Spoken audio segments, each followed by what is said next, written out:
Rafale को भारतीय pilot ने किया फेल। फ्रांसीसी बहरी कमांडर का पाकिस्तानी पायलट्स की महारत का एतराफ। इंडो पैसिफिक कॉन्फ्रेंस में खिताब में फ्रांसीसी naval air base commander captain योक लू ने कहा, 6 और 7 मई की रात पाक फिजाइया की शाहीनों ने भारतीय राफेल तैयारे मार गिराए। खराबी राफेल में नहीं, उसे उड़ाने वाले भारतीय पायलट्स में थी। राफेल तैयारे चीनी तैयारों की तकनीकी बर्तरी के बायस नहीं गिरे, बल्कि पाकिस्तान के मजबूत दिफा और मौसर हिकमत अमली की वजह से तबाह हुए। भारतीय मंदूब के खिताब के दौरान मदाखलत की कोशिश राफेल गिरने की वजह चीन का फैलाया हुआ प्रोपेगेंडा करार दिया। कैप्टन लू ने भारतीय मंदूब के एतराज को नजरअंदाज कर दिया। कहा, मसला मशीन में नहीं, इसे इस्तेमाल करने में था।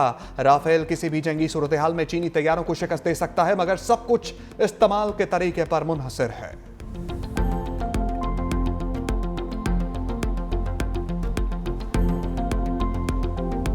तेजस हादसे पर गोदी मीडिया ने नया बहाना तराश लिया। भारतीय लड़ाका तैयारा गिरने की जिम्मेदारी अमेरिका पर डाल दी। जनरल रिटायर्ड बख्शी और अर्नब गोस्वामी ने अमेरिकी इंजन को मोर्दे इल्जाम ठहराया। भारतीय एंकर ने कहा, अमेरिका ने इंजन की फराहमी में ताखीर की, जिसने खलल पैदा किया। तेजस अमेरिकी जनरल इलेक्ट्रिक के बनाए हुए इंजन से चलता है। अमेरिकी हुकूमत ने जदीद इंजनों की डिलीवरी सुस्त करने की कोशिश की। हमने $1 अरब नकद अदा किए। इंजन 2 साल पहले मिलना चाहिए था। तेजस तैयारा हादसे का जिम्मेदार कौन? तहकीकात शुरू। पायलट की गलती थी या मशीनी खराबी? फैसला तहकीकात के बाद होगा। फ्लाइंग रूल्स के खिलाफ वर्जी के इम्कान को भी देखा जाएगा। दुबई एयर शो की फ्लाइंग कमेटी भी तहकीकात का हिस्सा।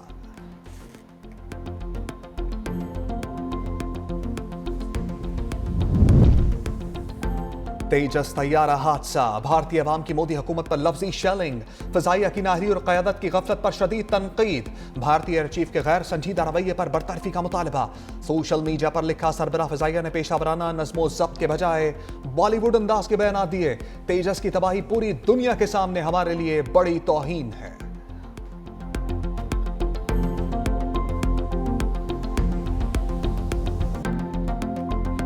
दिसंबर के महीने में जो किस्त आनी है आईएमएफ की, आईएमएफ ने कंडीशन लगाई थी कि अगर आप ये रिपोर्ट नहीं रिलीज करेंगे आपको पैसे नहीं मिलेंगे, लेकिन इनके पास किसी चीज का जवाब नहीं है। पाकिस्तान में ट्रांसपेरेंसी है ही नहीं, शफाफियत है ही नहीं।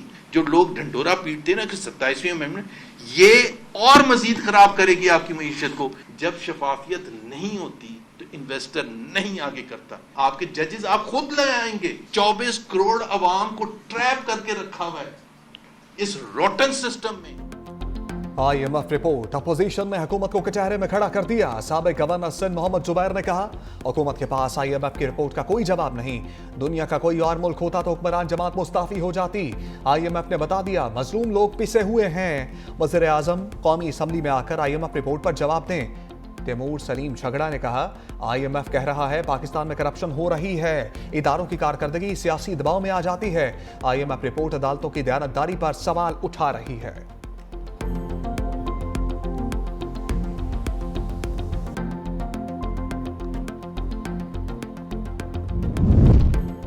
पाकिस्तान की IMF के एक और मुतालबे पर हाँ, मालियाती फंड से 10 रोज़ा तकनीकी बातचीत मुकम्मल। पाकिस्तान ने सप्लीमेंट्री ग्रांट्स के स्पेशल ऑडिट का मुतालबा मान लिया। वफाकी हुकूमत के इख्तियारात महदूद करने का मुतालबा भी तस्लीम। आइंदा बजट के लिए टैक्स पॉलिसी, बजट साजी, पब्लिक फाइनेंस मैनेजमेंट में तब्दीली पर मुशावरत। IMF टेक्निकल वफ्द बजट में अहम तब्दीलियों की तजावीज़ देकर वापस रवाना हो गया। आइंदा माली साल के लिए बजट तजावीज़ पर टेक्निकल रिपोर्ट जनवरी में वजारत खजाना को दी जाएगी। Public finance management digitalize plan तश्कील देना, PFM डिजिटलाइज प्लान की निगरानी के लिए कमेटी तश्कील देना शामिल है। बेरोजगारी बढ़ने की रफ्तार तेज से तेज तर। लेबर फोर्स सर्वे 2024-25 के मुताबिक बेरोजगारी की शरह 7% होने जा रही है। 2021-22 में शरह कम होकर 6.3% हो गई थी। हुकूमत बेरोजगारी की शरह आइंदा हफ्ते बाज़ाब्ता तौर पर जारी करेगी। देही खवातीन, घरेलू मुलाजमीन, किसान भी बेरोजगार कैटेगरी में शामिल। बेरोजगारी सबसे ज्यादा 15 से 24 साल तक के नौजवानों में थी। ज़िमनी इंतखाबी दंगल का काउंटडाउन शुरू। कौमी असम्बली के 6 और पंजाब के 7 हलकों में इलेक्शन कल होगा। इंतखाबी सामान की तरसील का अमल मुकम्मल। NA 18 में शहरनाज और बाबर नवाज खान में कांटे का मुकाबला होगा। NA 129 में नून लीग के हाफिज नुमान और आजाद उम्मीदवार अरसलान अहमद मैदान में होंगे। NA 185 में नून लीग के सरदार बक्कार और दोस्त मोहम्मद खोसा में जोड़ पड़ेगा। NA 96 में लीगी उम्मीदवार बिलाल बदर का नवाब शेर वसीर से मुकाबला। NA 104 में लीगी उम्मीदवार राजा दानियाल का आजाद उम्मीदवार राना अदनान से मुकाबला होगा। NA 143 में नून लीग के तुफैल जट का जरार अकबर चौधरी से आमना सामना होगा। ज़िमनी इंतखाबी मुहिम में मुदाखलत पर वज़रा के खिलाफ एक्शन। इलेक्शन कमीशन ने मामले खसूसी हुज़ैफा रहमान की सरगर्मियों को महदूद कर दिया। डेरा गाजी खान में इंतखाबी अमल पर असरअंदाज होने की इत्तलात पर कार्रवाई की। सूबाई वज़ीर स्कूल एजुकेशन सिकंदर हयात को भी नोटिस। PP 116 में उम्मीदवार अहमद शहरियार के इंतखाबी मुहिम पर जवाब तलब। ज़राए के मुताबिक तलाल चौधरी, राना सनाउल्लाह समेत दीगर जिम्मेदारान के खिलाफ भी कार्रवाई। इलेक्शन कमीशन ने सेक्रेटरी इलेक्शन कमीशन को वाज़ेह हदायत जारी कर दी। इलेक्शन कमीशन ने हदायत की किसी दबाव को खातिर में ना लाया जाए। ज़ाब्ता अखलाक की खिलाफ वर्जी पर मुतल्लिक़ अफसर को सख्त तादीबी नताइज भुगतना होंगे।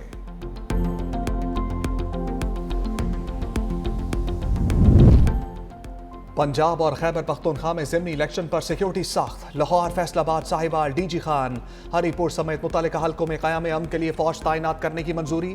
फ़ौजी दस्ते आज से 24 नवंबर तक तैनात रहेंगे।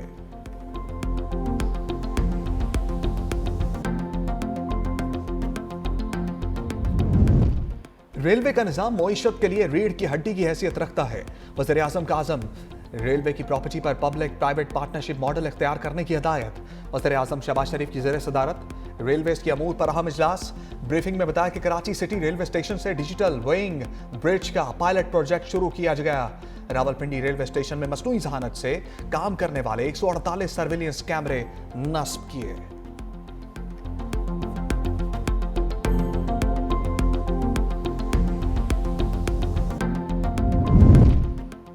दुश्मनों का जीना मुश्किल, बनू में सिक्योरिटी फोर्सेस की कार्रवाई। फितनल खवारिज के 8 दहशतगर्द हलाक। ऑपरेशन 8 घंटे तक जारी रहा। हलाक दहशतगर्दों में एक की शनाख्त रसूल उर्फ कमांडर आरियाना के नाम से हुई। हलाक दहशतगर्दों से भारी असलहा भी बरामद। बनू में तखरीबकारी की कोशिश नाकाम। आबशार चौक में नस्ब 10 किलो वजनी बम नकारा बना दिया गया।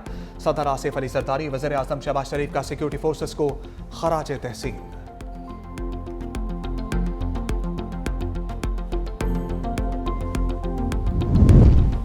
27वीं आईनी तरमीम मुकम्मल तौर पर मुस्तरद करते हैं। हाफिज नईमुर रहमान का ऐलान। जमात इस्लामी का मीनार पाकिस्तान पर बदल दो निज़ाम इज्तिमा। हाफिज नईम ने कहा अवाम को दहाइयों से इंसाफ नहीं मिल रहा। लाखों केसेस अदालतों में ज़ेर इल्तबा है। ख़वातीन को तालीम से महरूम करना इस्लाम नहीं, विरासत में हिस्सा मिलना चाहिए। निज़ाम तालीम यकसा होना चाहिए। हर बच्चे को पढ़ाना और सबको बराबरी के हकूक देना होंगे। सिस्टम को बदले बगैर निज़ाम नहीं बदल सकता। मारूफ ताजिर SM तनवीर ने कहा कि मैं सवाल करता हूं कि पाकिस्तान में बिजली महंगी क्यों है, 13 करोड़ डॉलर्स का कर्जा क्यों ले रखा है। मुल्क में ज्यादा सूबे बनाए जाएं। ताजिर बरादरी की सिफारिशात पर अमल पैरा होकर मुल्क एशियन टाइगर बन सकता है।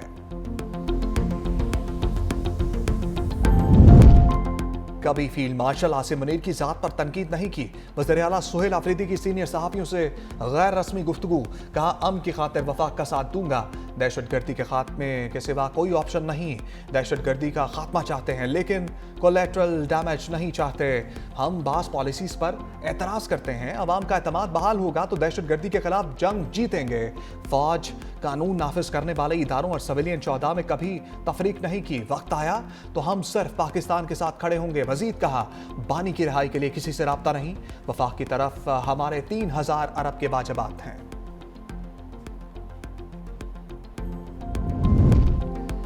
कैदी मिलना नहीं चाहता तो जेल हुकाम जबरदस्ती नहीं मिलवा सकते। वज़ीर इत्तलात पंजाब अस्मा बुखारी का सुहेल आफरीदी के एक खत पर जवाब। कहा वज़ीर आला पंजाब कभी भी किसी सरकारी अफसर के काम में मुदाखलत नहीं करती। जेल रूल्स के मुताबिक सियासी मीटिंग की इजाजत नहीं होती। जेल सुपरिटेंडेंट इस हवाले से फाइनल अथॉरिटी है। मुलाकातियों के नाम कैदी की तरफ से दिए जाते हैं। अब तक बानी PTI से उनके वकला की 420 और फैमिली के लोगों की 189 मुलाकातें हो चुकी। सुहेल आफरीदी हमें कानून पढ़ाने से पहले खुद कानून को पढ़ें।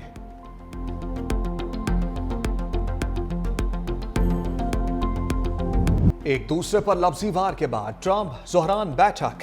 अमरीकी सदर से न्यूयॉर्क के नौ मुंतखब मेयर की मुलाकात। ट्रंप का ज़ोहरान ममदानी के साथ मुकम्मल ताउन का ऐलान। कहा ज़ोहरान ममदानी से अच्छी और मौसर मुलाकात रही। उम्मीद है ममदानी न्यूयॉर्क में मामलात का बेहतर अंदाज में सामना करेंगे और उन्हें चलाएंगे।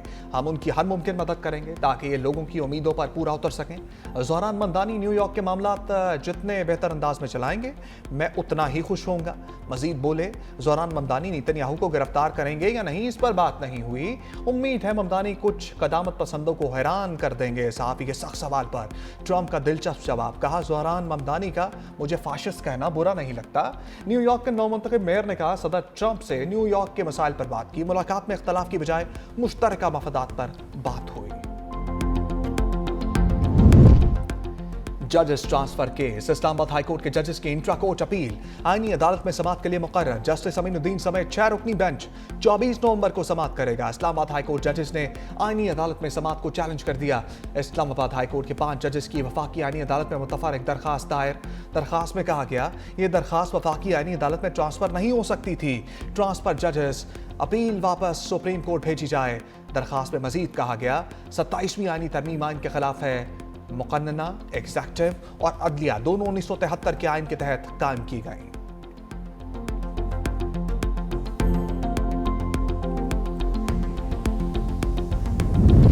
27वीं आईनी तरमीम के खिलाफ सिंध के वकला सड़कों पर निकल आए। सिंध हाईकोर्ट के बाहर वकला का कन्वेंशन। वकला जबरदस्ती सिंध हाईकोर्ट में दाखिल हो गए। वकला और पुलिस में तल्ख कलामी। वकला ने पुलिस एहलकारों को बाहर निकाल दिया। पुलिस की भारी नफरी। सिंध हाईकोर्ट के इर्द गिर्द तैनात। एहतजाज के बाद ट्रैफिक की रवानी शदीद मुतासर।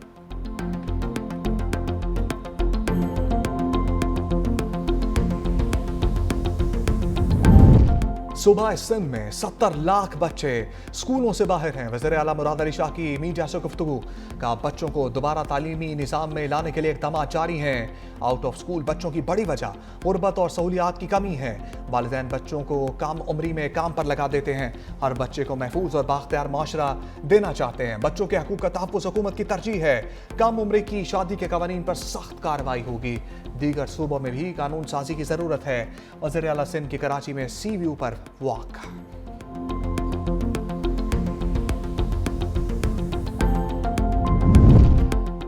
पंजाब में बहुत कुछ कर चुके हैं और बहुत कुछ होने जा रहा है। वज़ीर आला मरियम नवाज की नेशनल डिफेंस सिक्योरिटी के वफ़द से गुफ्तगू। कहा मेरिट, शफाफियत और बरवक्त फैसला साजी गुड गवर्नेंस के रहनुमा असूल हैं। बरवक्त फैसला साजी के लिए हिम्मत और फिर काबिलियत भी दरकार होती है। एहतसाब ना होने पर पब्लिक सेक्टर में परफॉर्मेंस जीरो हो जाती है। वोट ना मिलने का डर हो तो कोई अच्छा काम नहीं किया जा सकता। मेरिट का नफाज और सिफारिश की नफी हमारा नस्बुल ऐन है। कोई कह दे कि मैंने किसी की सिफारिश की तो इस्तीफा दे सकती हूँ। मुमकिन है निचले लेवल पर करप्शन पूरी तरह कंट्रोल में ना हो, मगर अब टॉप लेवल पर मुमकिन नहीं।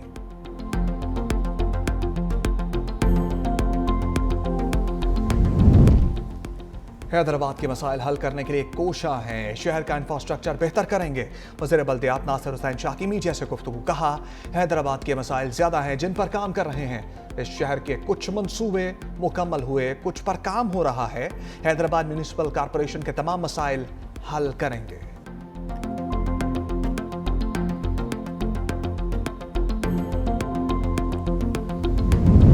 ट्रंप ने यूक्रेन को मुआहदा कबूल करने की डेडलाइन दे दी।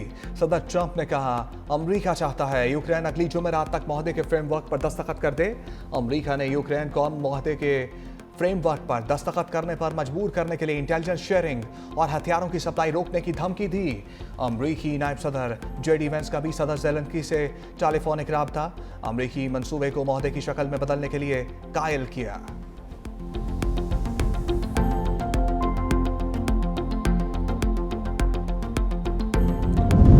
रूसी सदर पुतिन ने यूक्रेन से जंग बंदी के लिए अमरीकी मंसूबे की हमायत कर दी। खबरदार किया यूक्रेन ने मुआहदे को मुस्तरद किया तो मजीद इलाकों पर भी कब्जा कर सकते हैं। तस्दीक की कि अमरीकी मंसूबे में रूस के कई अहम मुतालबात को शामिल किया गया। अमरीकी दस्तावेज में कुछ आम शिकें शामिल हैं जिन पर बातचीत की जा सकती है। सदर ज़ेलेंस्की को पैगाम देते हुए रूसी सदर बोले अमरीका का 28 नुकाती अमन मंसूबा यूक्रेन के लिए हतमी अमन मुआहदे की बुनियाद बन सकता है।